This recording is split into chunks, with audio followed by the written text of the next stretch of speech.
السلام علیکم ګرانو دوستانو. افغانستان نن خپل درېیمه لوبه له نیميبیا سره کوي.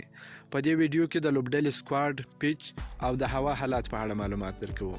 تمه ده چې د نړیوال جام سیالۍ په لړ کې افغانستان نن خپل درېیمه لوبه له نیميبیا سره د افغانستان پر وخت ماپښین 2:30 د متحده عربي امارات په ابوظبي لوبغالي کې پیل کړي. نیميبیا ایرلند ته په ماتې ورکولو سره د 12 غوره پړاو ته لاره پیدا کړه. د یاد پړاو خپل لومړی لوبه کې سکاټلنډي لوبډله په ګونډو کړه.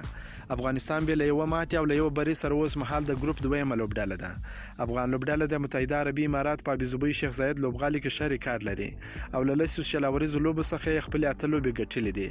له نیميبیا سره که څه هم وروستۍ لوبه افغانستان په 2018 کال کې کړې، خو د دواړو هیوادونو ترمنځ نننۍ لوبه په لوړه کچه لومړۍ لوبه ګڼل کیږي. د متحده عربي اماراتو د شیخ زاید کرکټ لوبغالي هم لکه د یاد هیواد د نور لوبغاړو په څیر سپین بالینګ ته برابر پیچونه لري او روان نړیوال جام کې پر یو ست منډې 120 دي.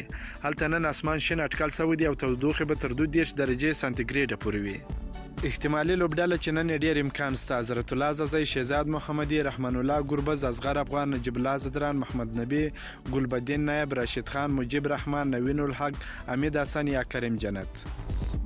مهمې نکتې: د نیميبیا سره چپلاسي پاست بالران دي چې شاید لومړی کې د افغان توپخونکو پر وړاندې ښه بالینګ وکړي. دوی د سکاټلند پر وړاندې هم خورا ښه ولوبېدل. د افغانستان کوالټي سپین هټیک ته په کتو به د نیميبیا لوبغاړي په ورو توپ اچونې ته جوړ وکټ د افغان سپینرانو پر وړاندې ناتوانه وي. کومه دا ویډیو خوښه شوې ویډیو در سره لایک کړئ، په دې چینل کې نوې د چینل هم در سره سبسکرایب کړئ. د نور تازه معلوماتو لپاره هم زموږ سره اوسئ. تر بل ویډیو پر د الله پامان.